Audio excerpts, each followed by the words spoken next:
Buenos días a todos. Bienvenidos en nombre de la Fundación La Verdadera Devoción al Corazón de Jesús a este curso de bioética enmarcado dentro del proyecto de la Academia de Bethlehem. Hoy vamos a ver un tema muy controvertido, muy polémico, es el tema de la manipulación genética. Contamos, ya lo sabéis, con el profesor Javier Marcó, que es catedrático de Fisiología y un experto en bioética. Y sin más, dejo paso al doctor Marcó para que comience la sesión.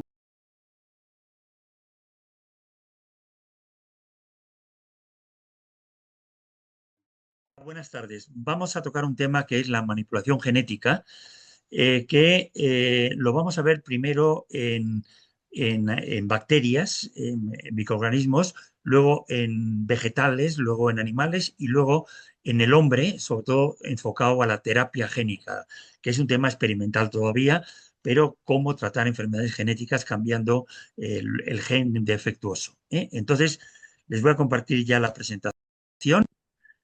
Esto no es la presentación, está aquí, esta es. Bien, entonces, diferencia entre manipulación y terapia génica. Depende sobre todo de la intención. Manipular genética en general puede ser humano, en animales, en vegetales, puede ser positivo o negativo, que es alterar el estado de normalidad para mejorar o empeorar el estado normal, modificando características de ese organismo manipulado genéticamente, cambiando genes. Y terapia génica es la cura definitiva de una patología genética para volver a la normalidad y que se desarrolle su naturaleza correctamente. No la modifica, sino que lo que vuelve es a la normalidad. En cambio, lo otro es alteras para meter un carácter nuevo o para deshacer un carácter o lo que sea. Bien, entonces esta es la diferencia. Vamos a ver primero manipulación genética que se ha hecho con animales, con vegetales y con bacterias.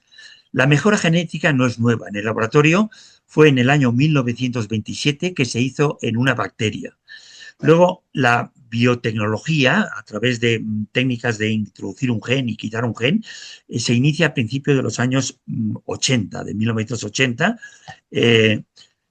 Es aislar un gen, y entonces puede ser de otro organismo, por ejemplo, un gen que produce un insecticida para matar insectos y lo pones a una planta.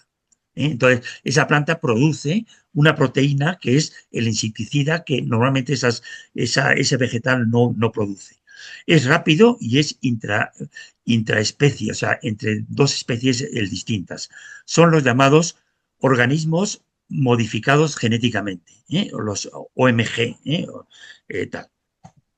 Bien, es un arma muy poderosa, será solución de muchos problemas de la humanidad, porque permitirá, veremos en vegetales, ya hay, y se están comercializando vegetales modificados genéticamente. Las consecuencias dependen de cómo se utilice. Se puede utilizar para bien o para hacer desequilibrios, incluso para mal. O sea, hay armas que se pretenden utilizar con organismos que producen daños al hombre, a la naturaleza, etcétera. En los 90 aparece una alarma por algunas organizaciones, sobre todo ecologistas, y se difunde una percepción negativa por los medios de comunicación, por la propaganda que hacen estos grupos. La pregunta que es, ¿hay riesgo para la salud y al medio ambiente, al medio y a la humanidad, estos organismos modificados genéticamente? Es lo que vamos a tratar de explicar. Vamos a ver primero en microorganismos, bacterias y levaduras. Por ejemplo, ya hay en vez de producir químicamente una hormona como la insulina, vacunas, la hormona de crecimiento, lo que haces es coger un gen humano que produce esa sustancia, esa proteína.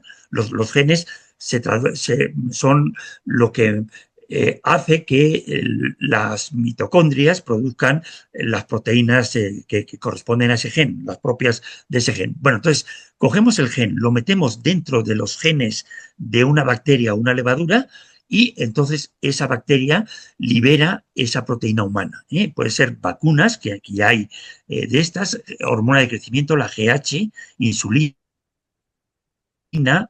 epoeritropoyetina, somatostatina, factor 8, interferón, globulinas, lisocimas.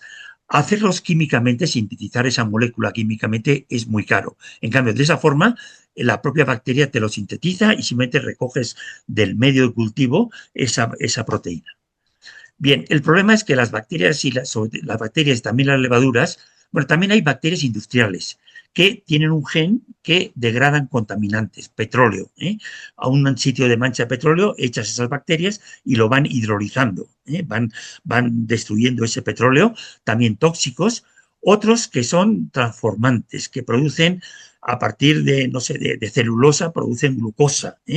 Son bacterias que tienen los enzimas para producir ese alimento o para producir caucho. Incluso hay unas que puedes producirlas con bacterias industriales. El problema de las bacterias es que sufren muchas mutaciones. O sea, pues todo el tema de las vacunas, un problema que hay es que, o por ejemplo, los antibióticos para las bacterias, hay que ir cambiando bacterias porque se hacen resistentes. Hay que buscar nuevas bacterias porque las antiguas ya casi todas las bacterias ya resisten a ese tema. Entonces, para que no haya variaciones en la producción, entonces se ha buscado otra cosa. Por ejemplo, también aquí pongo levaduras industriales. Para fermentar el vino se utilizan levaduras que están modificadas genéticamente y, por ejemplo, puede reducir la acidez. En Galicia, cuando llegué yo por primera vez a Galicia a trabajar como catedrático en Santiago de Compostela, el vino era muy ácido, el local. Entonces, ahora ya le han bajado la acidez y es un vino más normal. También para el pan, para fermentar más rápido, fermentar también maltosa, levaduras que son industriales, que tienen genes que no son realmente humanos, vienen de otros organismos, se lo quitan y se lo ponen. Bien, entonces, para que no, el problema de las mutaciones que sufren las bacterias y las levaduras, la OMS ha recomendado cultivos celulares con un gen humano. O sea, coger células humanas no, células de cualquier organismo, meterle el gen humano y entonces ya se fabrica, por ejemplo, la GH por el laboratorio Serono desde 1988, la eritropoyetina para la anemia, cultivos celulares, son células que son más estables, no son bacterias, y otras cosas, gonadotrofinas, interleucina, interferón, factor estimulante de colonias, etcétera. Hay muchas ya, ahí está, por ejemplo, la marca Lenogastrin. Pueden ser estas células de fuentes naturales, de humanas o de animales. Bueno, perdón, se pueden producir estas hormonas, estas proteínas del gen, se pueden obtener de fuentes naturales, por ejemplo, de cadáveres humanos o de animales, pero es más lento porque hay que, bueno, la cantidad de un cadáver que pueda tener insulina es poca, es costoso, tiene riesgos de infecciones, que es que el tejido se infecte. Tampoco es una molécula compleja, una hormona, que suele ser moléculas complejas. La síntesis química tampoco es posible, son demasiados elementos, demasiados radicales sería muy complicado sintetizarlo en el laboratorio como puede sintetizar pues, otras sustancias. Desde los años 80 se está haciendo estos cultivos de células de mamíferos sin problemas y sin protestas de los ecologistas. Y se fabrican medicamentos humanos. Actualmente un 9% de los medicamentos son transgénicos. Vienen de organismos modificados genéticamente, y en 20 años se calcula que de un 20 a un 30% de los medicamentos serán de origen de cultivos de células. Vamos a ver el tema de los vegetales. Es el gran desarrollo ahora de los vegetales genéticamente modificados y también para aditivos alimenticios, para meter, pues no sé, aditivos que ponen a los alimentos, colorantes y tal, los obtienen mucho a través de vegetales. La primera generación que se hizo era agronómica, para mejorar las características de cultivo. El 69% era para resistencia a herbicidas. Echabas el herbicida y mata todas las plantas que pueden crecer junto con el maíz, por ejemplo, excepto el maíz. O sea, ese maíz va a tener resistencia a un herbicida y entonces no hay que arar el campo para quitar las plantas que han crecido, que competirían por el alimento y por el agua con el maíz. Entonces, aras. Pero si haces esto, echas el herbicida y mata todo menos el maíz. Un 21% para combatir insectos, que son plagas que atacan a la planta que estás cultivando. Un 3% son para combatir virus. Otros son para que crezcan en medios con sequía o con acidez, sean resistentes, que necesiten menos agua, o suelos muy ácidos que normalmente no crecen, son resistentes a la acidez porque le has metido a esa planta, a ese maíz, un gen que hace que degrade la acidez y crezca en medios ácidos.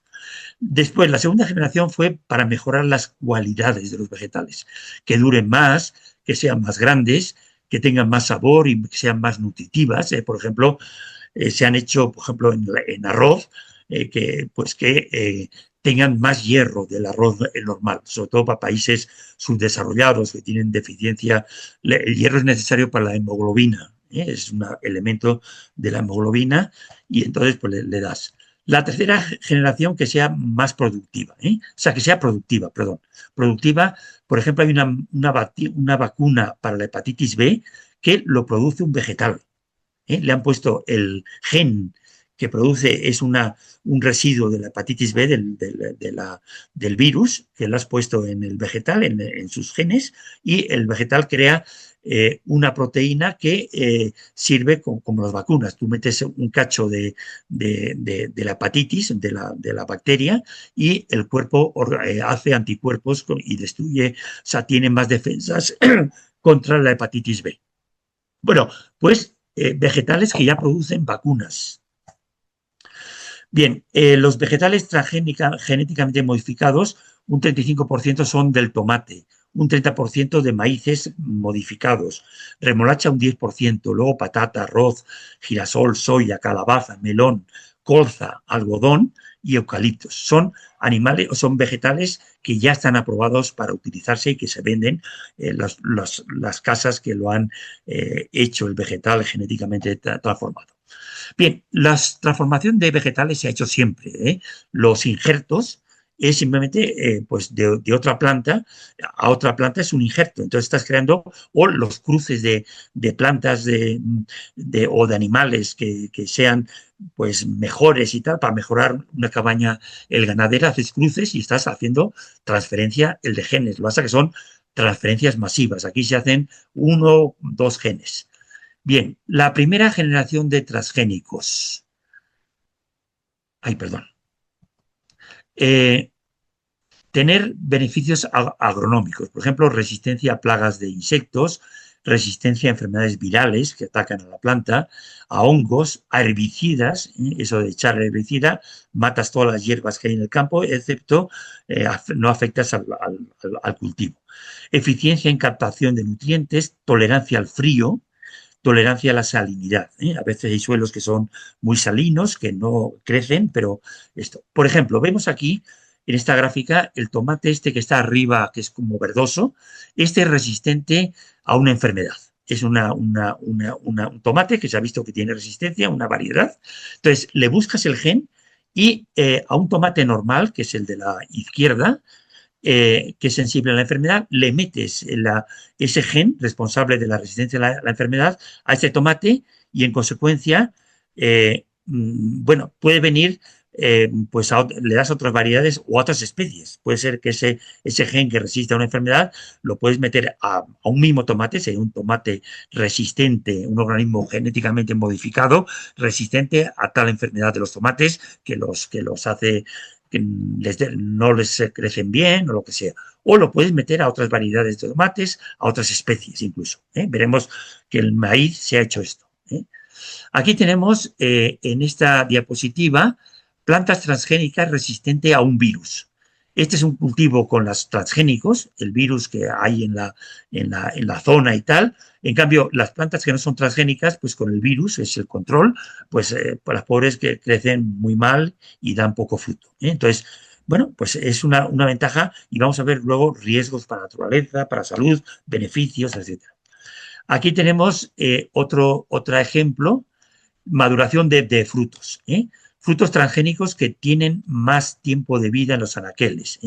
Este es sobre todo en zonas tropicales calientes, hasta un 50% de los frutos se pudren por falta de almacenamiento refrigerados. Entonces, esto sería un tomate no transgénico, y aquí el transgénico a la misma temperatura, en los mismos anaqueles. O sea, el de la derecha, el transgénico, ha aguantado más el calor y no se ha degradado. Es un animal, o sea, es una planta, perdón, un tomate y esto. Aquí vemos también plantas que tolerantes a la alta salinidad. Expresan un transportador, el de sodio, que hace la sal que absorben lo eche. Entonces, pues has conseguido pues que esta sería la de la izquierda, el control, en el suelo muy salino, y aquí a la derecha la misma planta en un suelo salino también, con una cantidad grande de cloruro sódico. Ese transgénico permite que crezca en suelo salino, lo cual para sitios de playa o que a veces el mar invade el campo, pues es una ventaja porque se puede cultivar cosas que normalmente no se pueden cultivar. Bien, aquí vemos en esta diapositiva la agricultura es una actividad inherentemente nociva para el medio ambiente porque estás echando pesticidas, estás echando herbicidas, estás matando insectos, plantas y la diversidad que normalmente hay en un campo los reemplazas por uno o pocos cultivos. Eso pues afecta pues a la biodiversidad de animales que hay en ese campo. Usan agroquímicos que tienen un impacto negativo al medio ambiente. ¿Se puede dejar de practicar? No, porque gracias a la agricultura intensiva se permite producir en gran cantidad. Si lo dejaras en un campo donde hay todo tipo de maleza, pues no crecerían casi las plantas que queremos cultivar. Bien, la ingeniería genética es una herramienta poderosa para lograr el objetivo de proporcionar más alimentos para la humanidad. El objetivo es llegar a tener una agricultura sustentable y poco dañina para el medio ambiente. Entonces, por ejemplo, vamos a ver ya uno que está aprobado desde hace tiempo, fue el primero, maíz, que se llama maíz BT, que tiene que entre sus genes tiene un gen que viene de una bacteria que es Bacillus thuringiense. Esta bacteria produce un insecticida que mata a insectos que quieren comerse las bacterias. Entonces se ha aislado el gen y se ha puesto dentro del grano de maíz que vas a cultivar. Entonces, este maíz produce entre sus cosas que libera, produce esa proteína. Ese insecticida no afecta a humanos ni a los animales y es biodegradable. Y concretamente destruye el gusano barrenador de la raíz de la mazorca, que muere al acercarse a la raíz. El maíz libera esta sustancia por las raíces y muere porque detiene la función intestinal por ese insecticida que produce este maíz BT, que viene de Bacillus thuringiensis. Es el maíz que tiene este gen incorporado. Bien, lo cual es una ventaja. Vamos a ver esa consecuencia. Bueno, poniendo la información en contexto. La preocupación, existe preocupación, bueno, entonces mata esos insectos que hay en el campo, pero también puede matar a insectos no blancos. Esa es la preocupación, con lo cual, pero también lo hacen los insecticidas, los agroquímicos que tiran con aviones en los campos, y no permite el mantenimiento de la biodiversidad. Entonces, ese es un problema para la naturaleza. Existe alternativa viable a los cultivos con maíz BT, pues vamos a ver qué podría ser. Vean aquí, pues la alternativa es esto, echar con aviones pues el insecticidas para matar también lo mismo. Aquí pues es menos cantidad, solo va a la raíz, alrededor de la raíz de la mazorca y no afecta pues a todo. Ventajas de las plantas productoras de insecticidas biológicos. Reduce la aplicación de insecticidas químicos. Reduce el costo de producción, no hay que estar gastando en insecticidas. Evita pérdidas de hasta 0,6 toneladas por hectárea. Incrementa la producción hasta un 7%, porque no ataca las plantas y las mazorcas, las mazorcas son mejores. Son inofensivas para la salud humana. Permite el manejo integral de las plagas. Entonces aquí un campo con maíz BT y a la izquierda un campo que hay gusano barrenador y las plantas pues no crecen. Bien, vamos a ver más vegetales aprobados. El tomate Flav Sarf, fue hecho por la empresa Calgin de California con un gen que interfiere una enzima que llama la poligalacturonasa, que está en la pared del tomate y que retrasa, si lo bloqueas con ese gen, es un gen que bloquea este gen que tiene el tomate normalmente, retrasa el reblandecimiento del tomate. Está aprobado por el FDA en el año 94. Se vendió este tomate fresco hasta el año 97, hasta que quebró la fábrica porque era una variedad que tenía menos sabor de lo normal. Era una variedad inferior a la normal. O sea, al meter ese gen varió también otra cosa, entonces la gente ya no lo compraba, también la propaganda de este organismo genéticamente modificado hizo que esto. Otro tomate similar está fabricado por el Reino Unido, por un laboratorio, Zeneca, es para fabricar pasta de tomate, o sea, la crema de tomate. Se vendió en 2 cadenas de súper hasta el año 99, desde el año 96, pero cesó por las campañas de prensa contra esa marca porque era tomate transgénico. Entonces, bueno, dejaron de esto. Otro de Monsanto, el soya, es soya, Round Ready. Es el más cultivado vegetal para alimento animal. Es una soya que tolera el herbicida glifosato y que destruye a otras plantas, pero no a la planta el de soya. Entonces, no es necesario roturar el campo para eliminar las otras plantas, sino que lo cultivas y dando ese herbicida no crecen más plantas más que la planta de soya. Otra, maíz de Monsanto, el 863. Otros son también con el gen de la bacteria del Bacillus thuringiensis, aprobado por el FDA y también la Autoridad Europea de Seguridad Alimentaria en el 2006. También es para el gusano barrenador de la mazorca de maíz. La colza o la canola, también de Monsanto, tolera un herbicida y aprobado en la Unión Europea en el 2004. O sea, está para comercialización. Vamos a ver cómo lo aprueban y qué pruebas hacen antes de aprobarlo. Ventajas para el productor de los vegetales genéticamente modificados. Más producción, hay más crecimiento, más volumen de cosecha, hay más resistencia a las plagas y a los herbicidas. Pueden crecer algunos en ambientes hostiles, sobre todo arroces que hay para sitios que el arroz lo ponen generalmente en Asia, en sitios que están encharcados. Entonces, sitios que hay agua salada, sin semillas sin semillas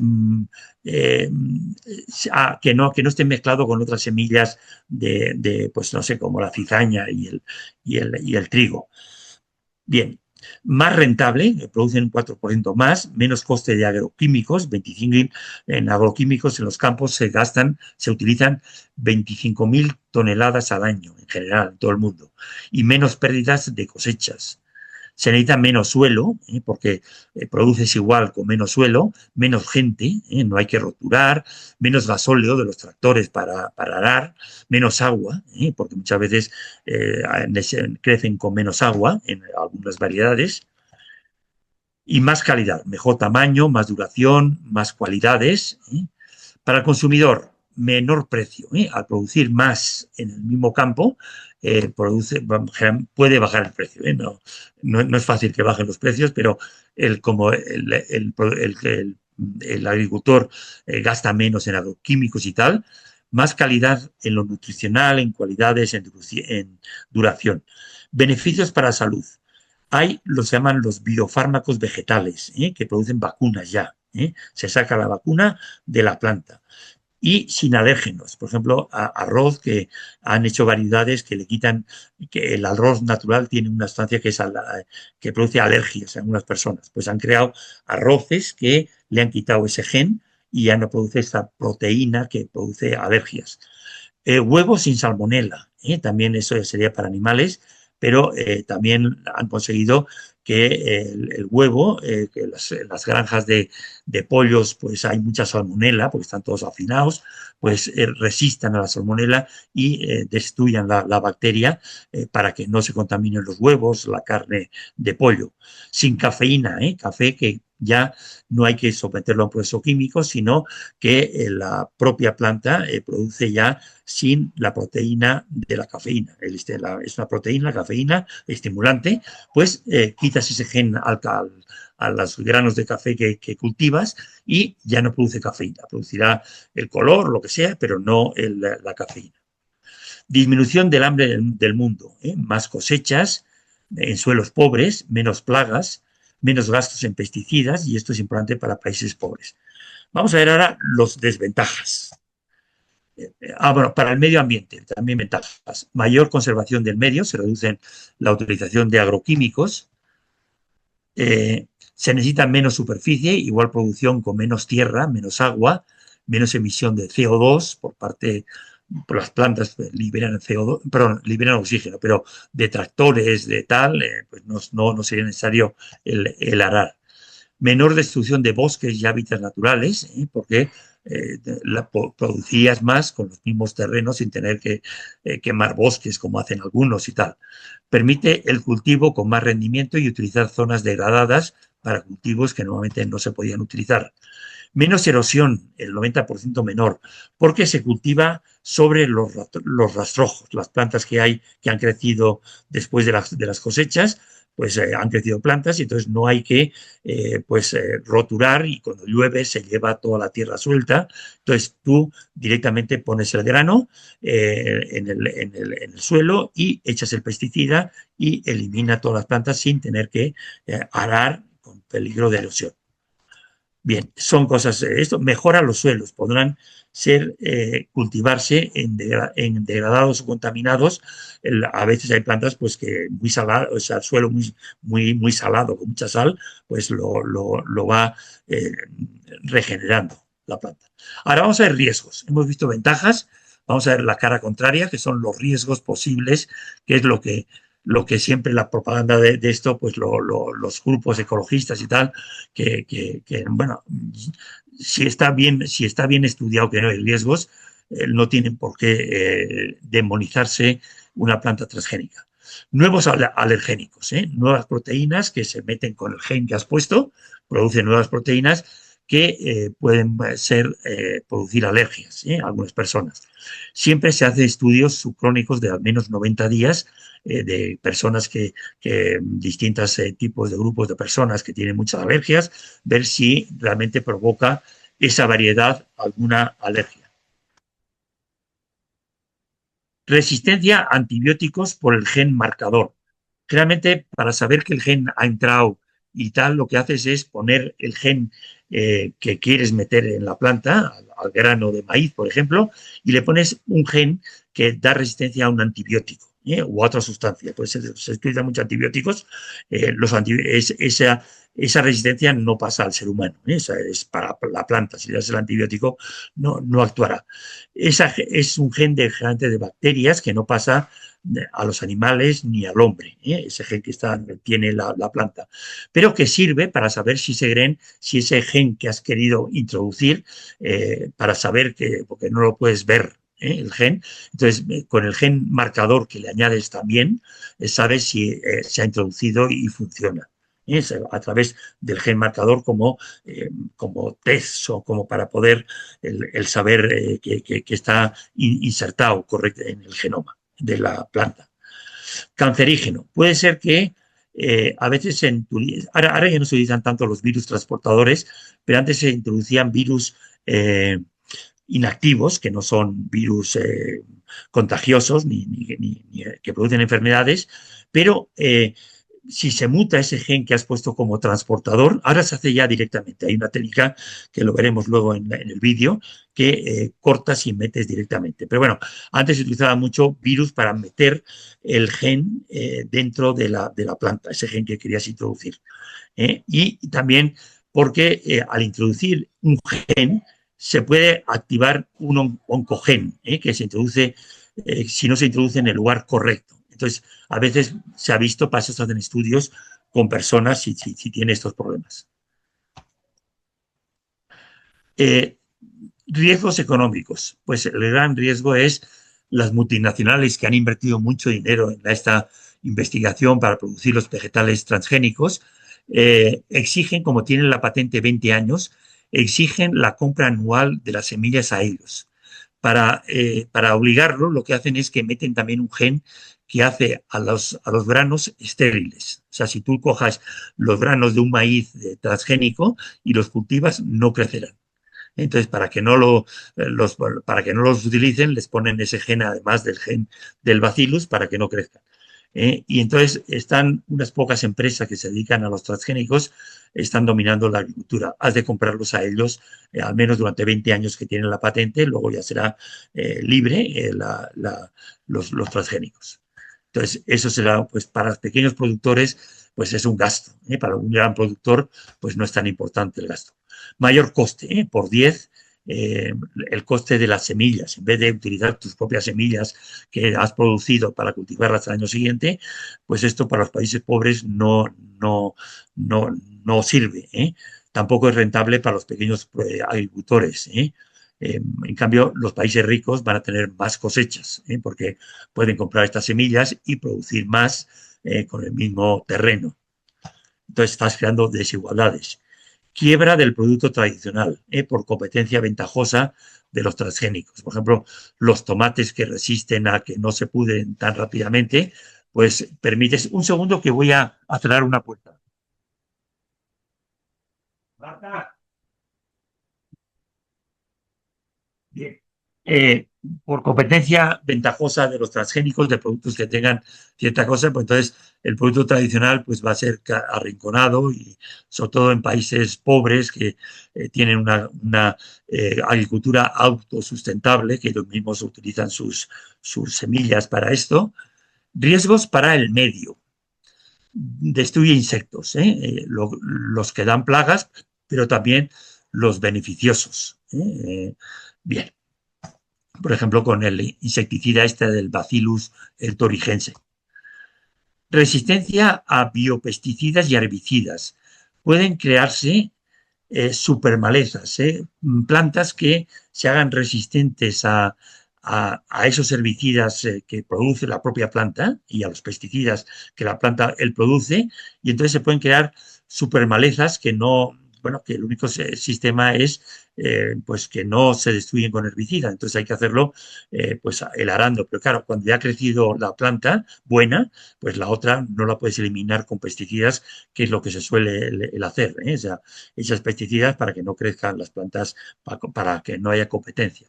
Y también plagas resistentes a esos biopesticidas que está produciendo la planta. Entonces, con el tiempo puede pasar, igual que pasa con los antibióticos, que se crean resistencias.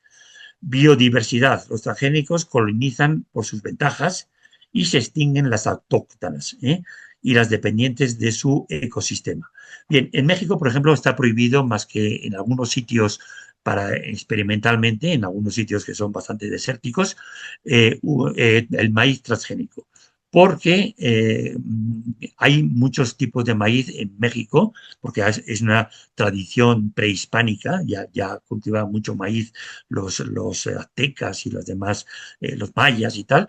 Entonces, el transporte en el camión de los granos de las mazorcas puede liberar el maíz transgénico y colonizar sitios donde hay maíz autóctono, de especies que como son pues las transgénicas tienen ventajas, pues los van colonizando y pues pueden desaparecer. Entonces puede actuar a la biodiversidad. Aquí en México está prohibido, sí, la colza y cosas de estas sí que está permitido, pero el maíz, concretamente, como hay tanta variedad, no quieren que desaparezca. Contaminación génica. El polen pasa a otra zona geográfica, puede ser por los camiones o por el viento. El polen de esos cultivos que son transgénicos se pasa o incluso por insectos que lo llevan a otros sitios y pues entonces crea una competencia contra las plantas autóctonas. Bien, vamos a ver muy rápidamente en animales, aunque hay muchas patentes ya, pero todavía no están aprobadas para utilizarlas como para venderlas. Es producir, primera cosa que se está haciendo es animales que tienen un gen de humano que produce mamíferos, que producen una proteína humana, con uno o dos genes, mamíferos genéticamente modificados, con uno o dos genes humanos que producen proteínas para tratar enfermedades, el gen. Por ejemplo, insulina. Se le ha puesto pues a vacas, se le ha puesto insulina y en su leche hay insulina humana en vez de una inyección y tal. Bueno, muchas veces ya la hormona de crecimiento, la mielina básica para esclerosis múltiple, que es para combatir la esclerosis, esa mielina, para tratar el Alzheimer, el enfisema, el cáncer y enfermedades de la piel. Ya ya se han hecho, pero lo que pasa es que todavía no han sido aprobados, están en proceso, se está haciendo con mucha precaución para que no haya pues movimientos en contra y tal. Bien, otro para combatir plagas. Animales que tengan un gen para combatir una bacteria, un transmisor de una enfermedad o de una plaga, que ellos maten con sus propias sustancias que produce por ese gen que viene de una bacteria que eso mata insectos, pues convertir ese insecto que ataca al animal y que produce una enfermedad, pues él mismo lo produzca con ese gen que viene de un animal. Bien, en granja, para que crezcan más rápido, que tengan más volumen, por ejemplo, para salmones y lubina, que lleguen al tamaño comercial en menos tiempo. En vez de esperar 3 meses que crezca la pequeña cría que se ha formado, el pequeño huevo de salmón, y esperar 3 meses, pues que en un mes y medio alcance el tamaño que se pueda ya vender en los supers.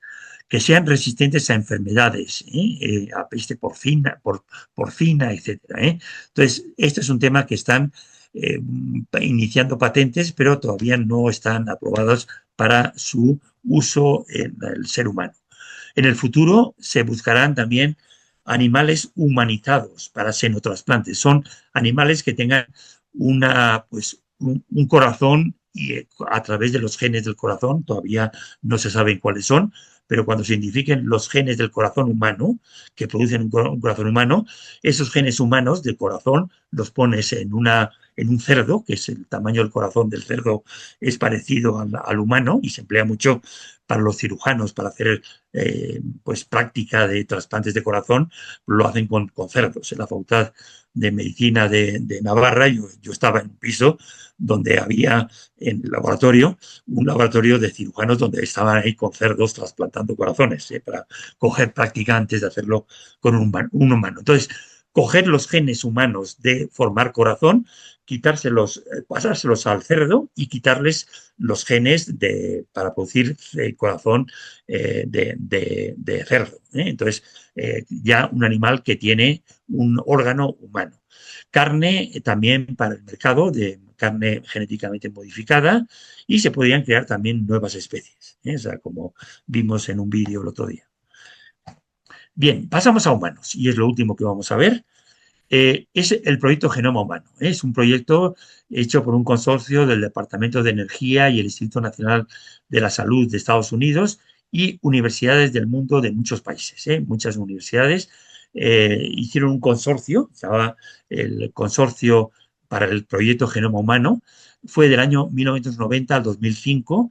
Se invirtió $3.000 millones para financiar esos proyectos y era secuenciar los 3.200 millones de pares de bases, que son las bases que forman el ADN, el DNA, y localizar el ADN que es gen y el que no es gen.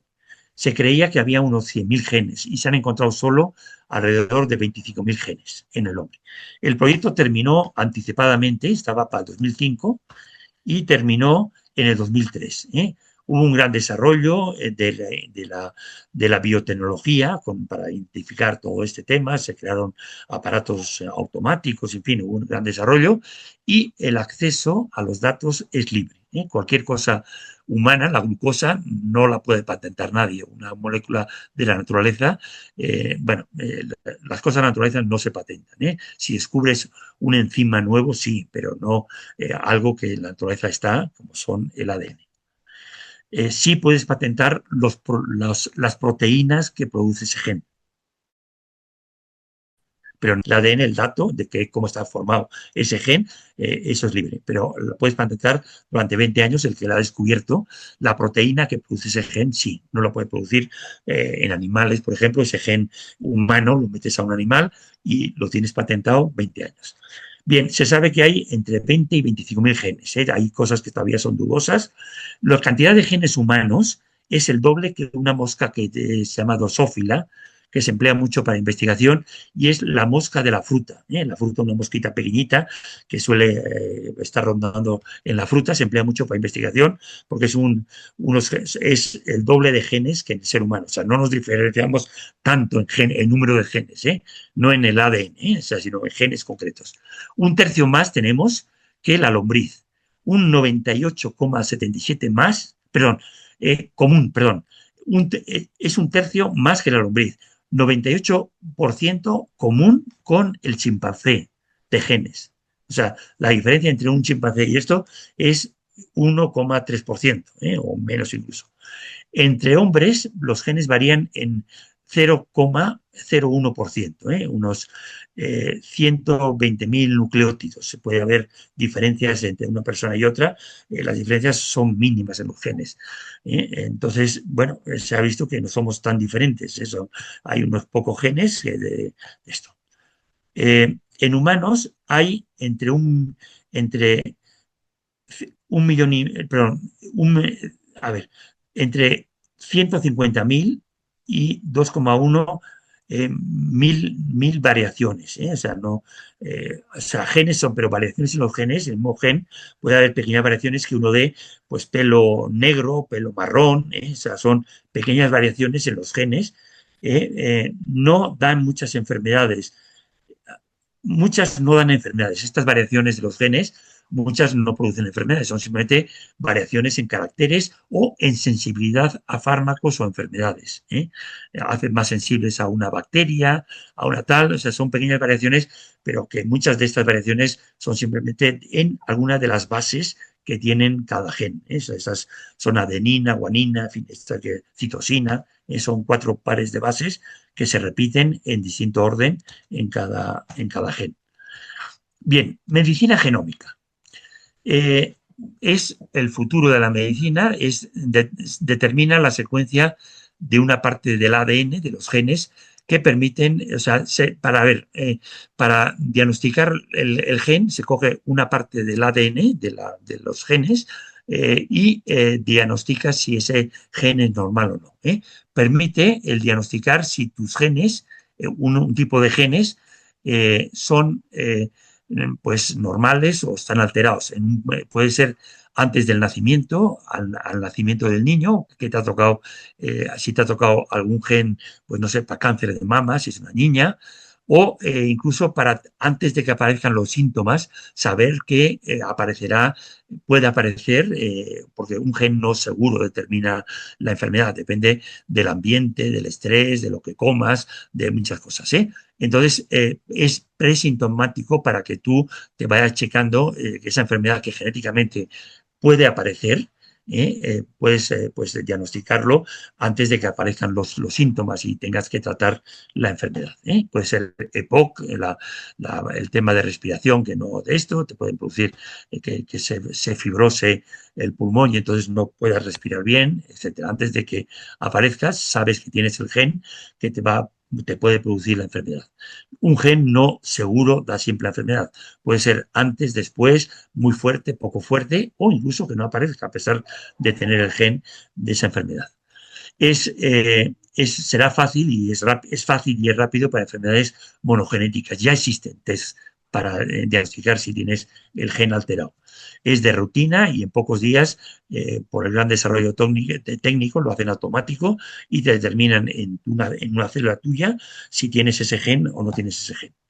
Hay pruebas genéticas específicas para la predisposición, por ejemplo, para el cáncer, para el cáncer de mama, por ejemplo, para fibrosis quística. Se han identificado genes que dan lugar al cáncer de mama. Fibrosis quística, hepatitis, trastornos de hemostasia de la sangre, de coagulación. Sin embargo, hay un desfase entre el diagnóstico, que ya es posible, y la terapéutica. Muchas veces, pues, bueno, tienes el gen del cáncer de mama, pero no puedes hacer nada. No puedes quitar ese gen o no puedes hacer nada. Se conoce la causa molecular en muchas enfermedades, pero luego hay que buscar un tratamiento efectivo y eso tardará años. El proyecto Genoma Humano ha permitido buscar en las causas genéticas de muchas enfermedades. La medicina permitirá también la medicina preventiva.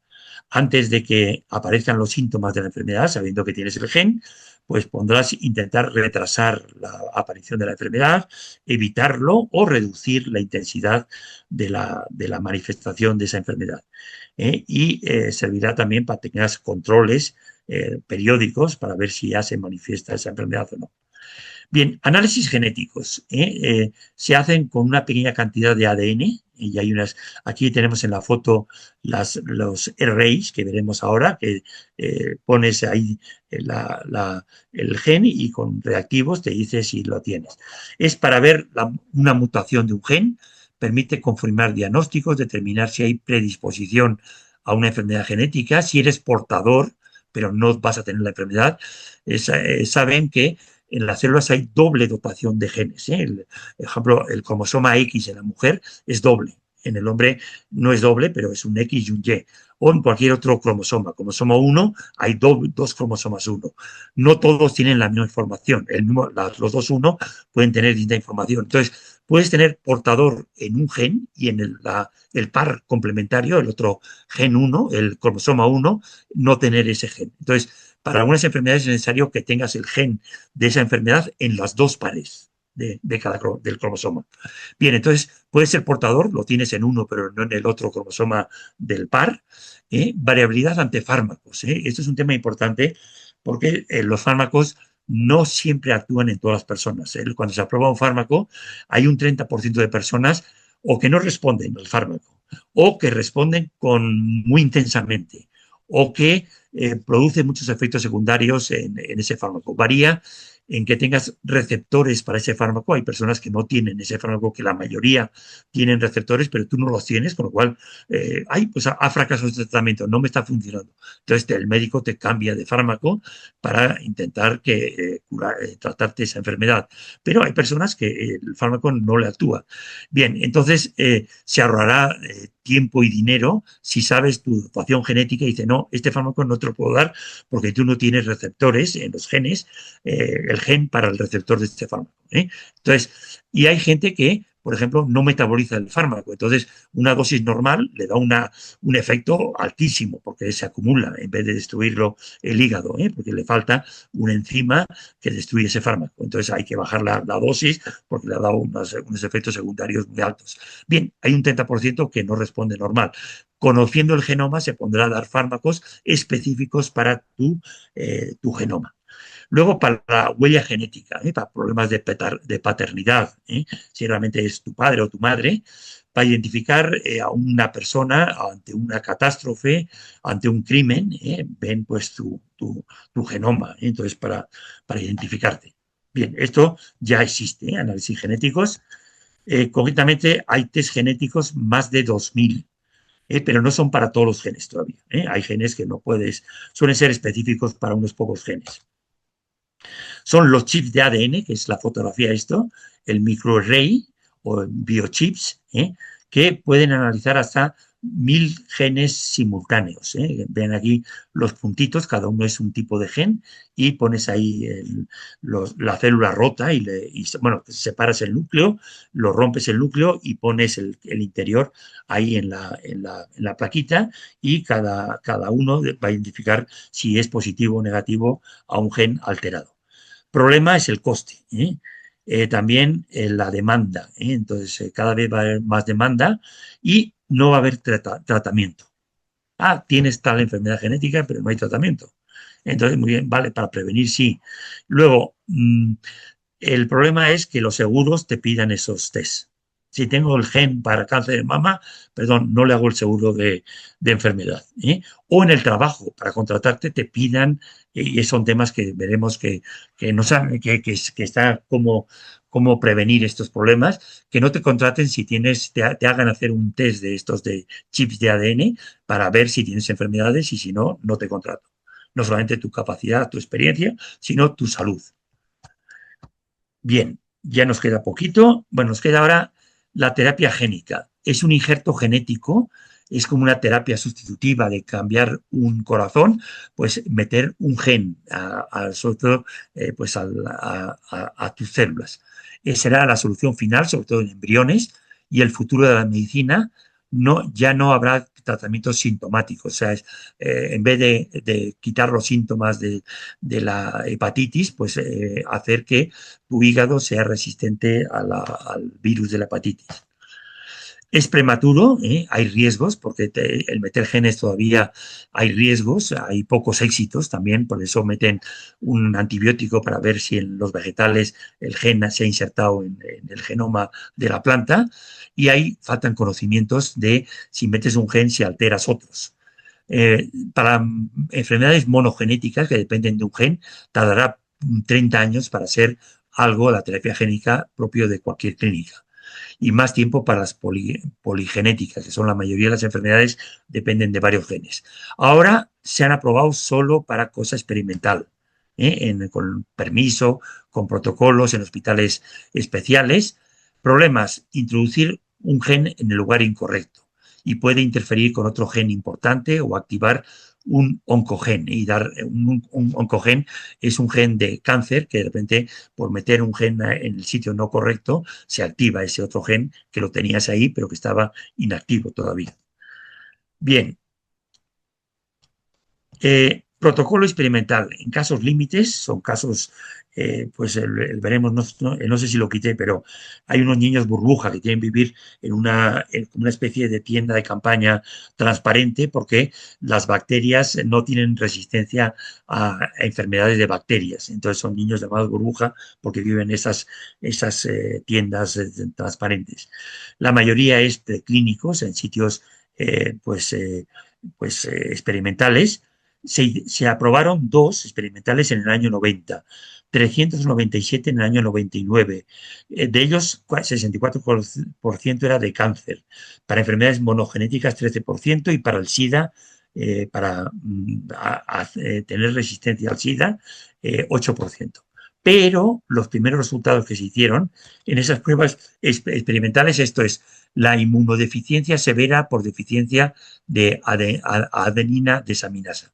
Esos niños, el burbuja, hay unos en el mundo, pues se hicieron a 20 niños que tenían ese síndrome de deficiencia de esa cosa que les daba pues falta de defensas, tenían que vivir en un aire totalmente filtrado y tal, para que no se entraran por la respiración bacterias.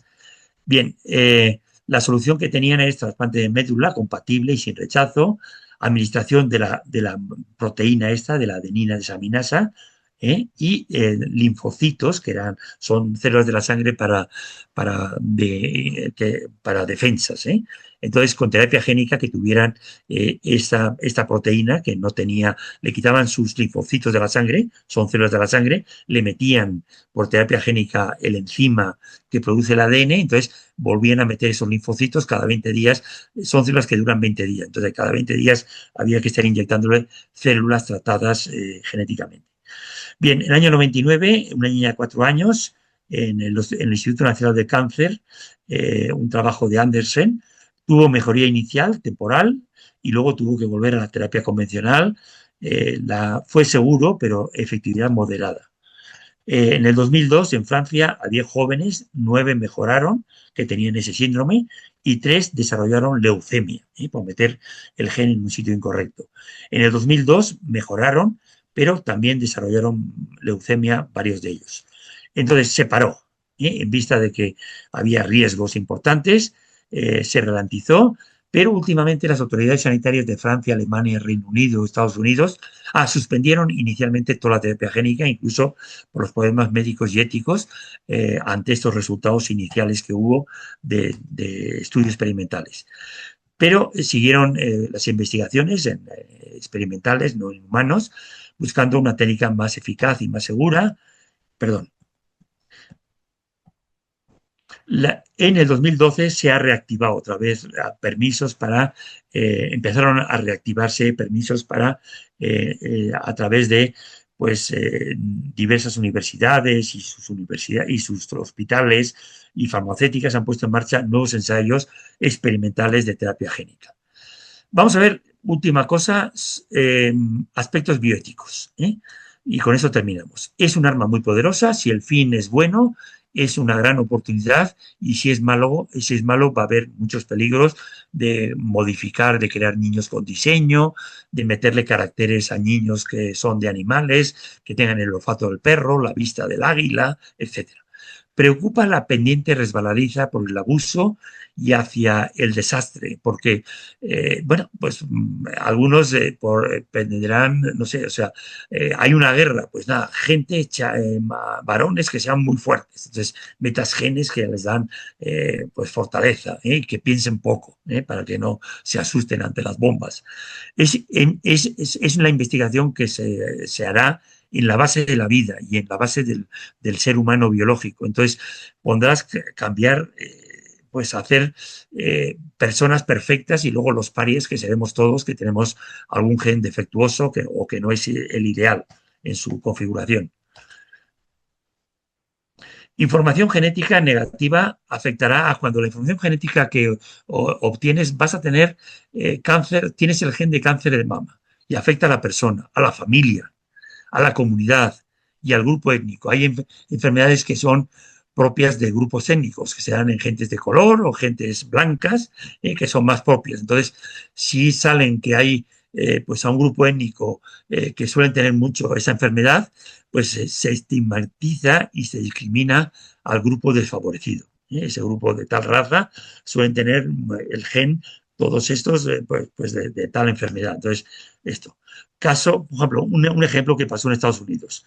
La anemia falciforme es una enfermedad de la sangre que te produce que no tengas muchos glóbulos rojos, que no lleves oxígeno en la sangre correctamente. Es un gen recesivo, esto es, tiene que ser en los dos pares de cromosomas que esté el gen de la anemia. Si está en uno del par, no da la enfermedad. No se cura y es frecuente en la raza negra. En Estados Unidos se creó un programa de detección de portadores de ese gen. No quiere decir que vayan a tener la enfermedad, que tengan en uno de los dos pares de cromosomas ese gen. Y varios estados lo hicieron obligatorio en recién nacidos y en niños en etapa escolar, para historial médico, para tenerlos en la historia de los niños. Pero no hicieron una buena campaña informativa, con lo cual la gente confundió el ser portador del gen con el ser enfermo de la anemia el falciforme. Entonces hubo discriminación a los niños que les salió que eran portadores, pero realmente no eran enfermos. Entonces los discriminaban la sociedad por, no sé, el trabajo y tal, y cosas de estas. Bien, vamos a ver otro punto que va a ser Problemas debatidos y legislados. Rápidamente esto. Primero, lo que se ha legislado. Efecto en los genes de alrededor a corto y a largo plazo al meter un gen.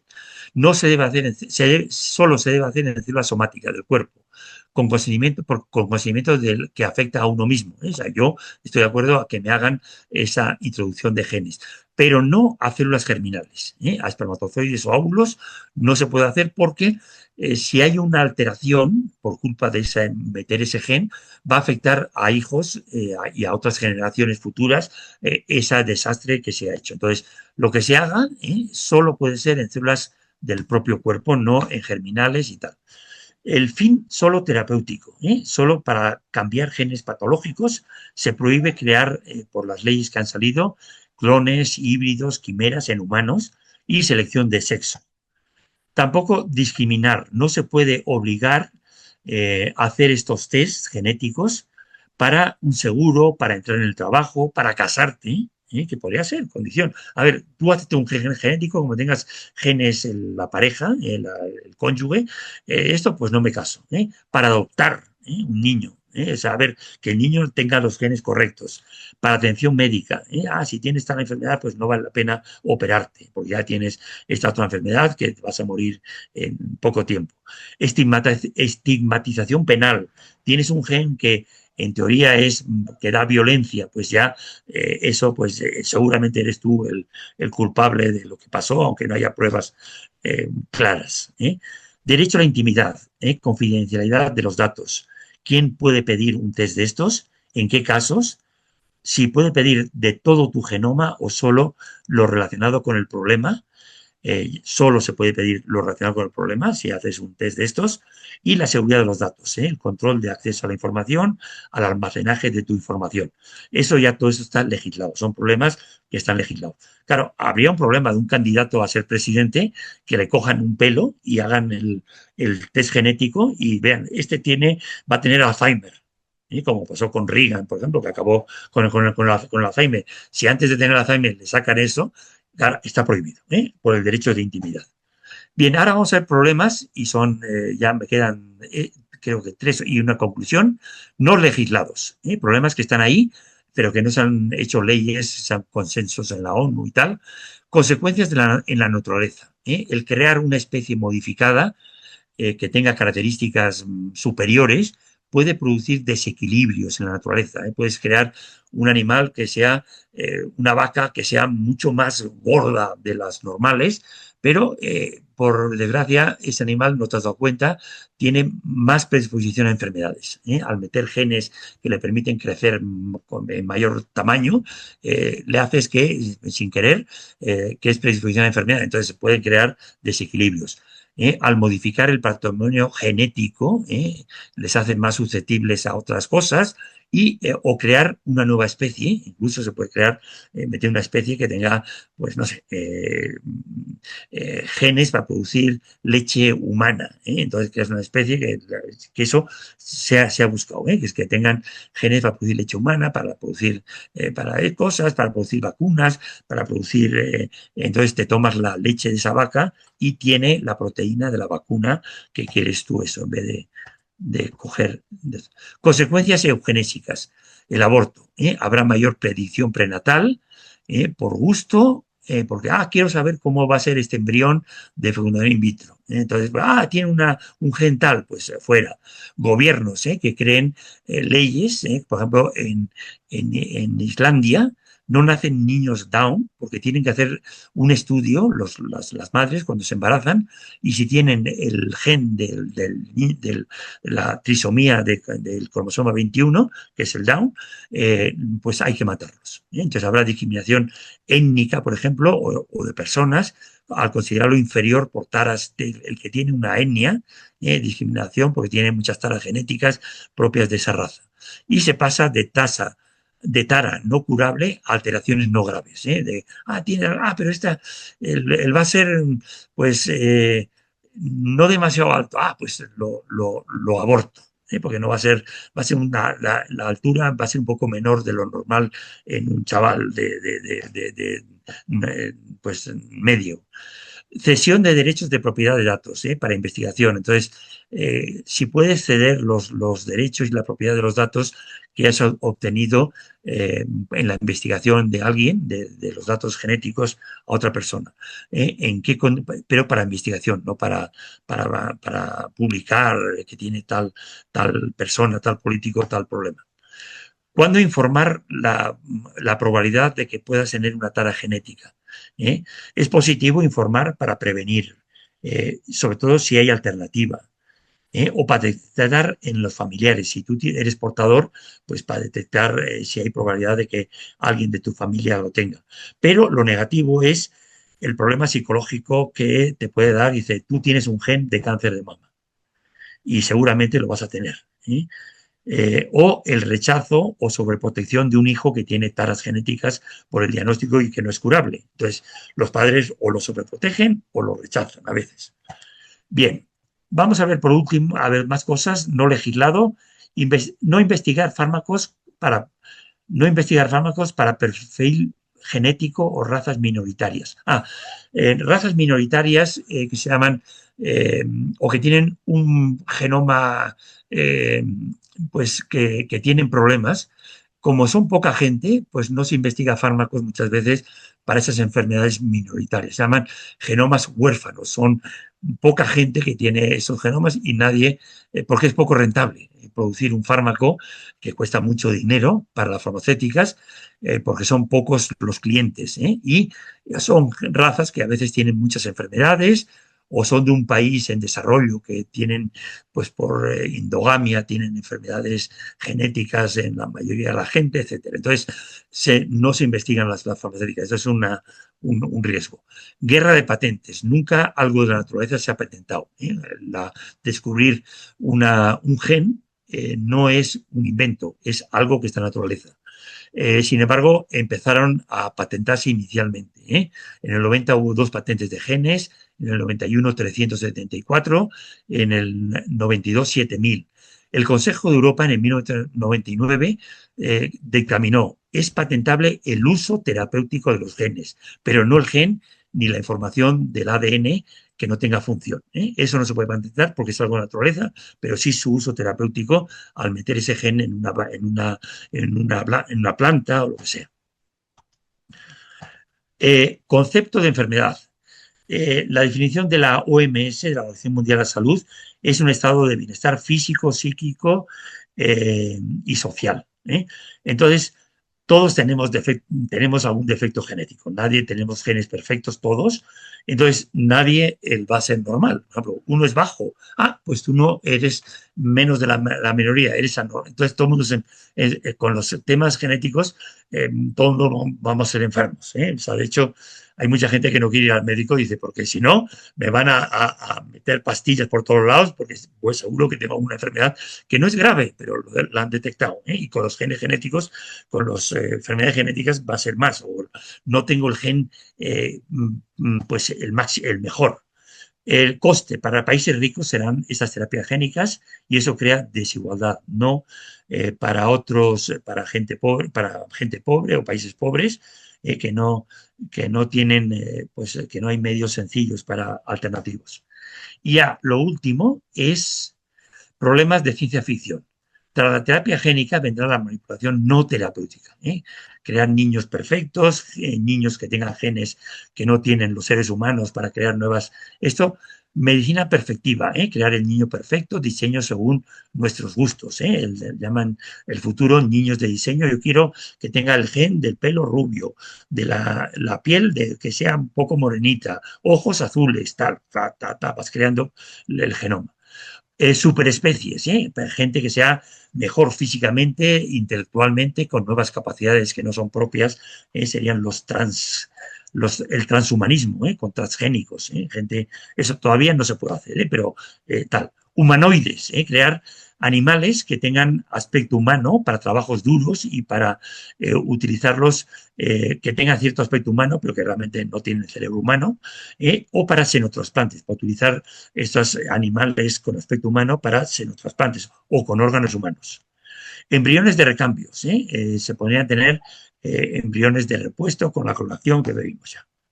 Planificación social, producir una cualidad genética prefijada porque interesa, vamos a ir a Marte, entonces interesa que sean gente chiquita para que quepan en las naves espaciales varios para colonizar Marte. Entonces crean personas a tal, o para una guerra, gente, Hitler, por ejemplo, le hubiera encantado la manipulación genética para crear gente toda esto, militar, soldados con unas bombas funcionales, gentes que, o animales que produzcan daños en la naturaleza, al ser humano, animales o bacterias dañinas también. Bien. Bien, conclusión.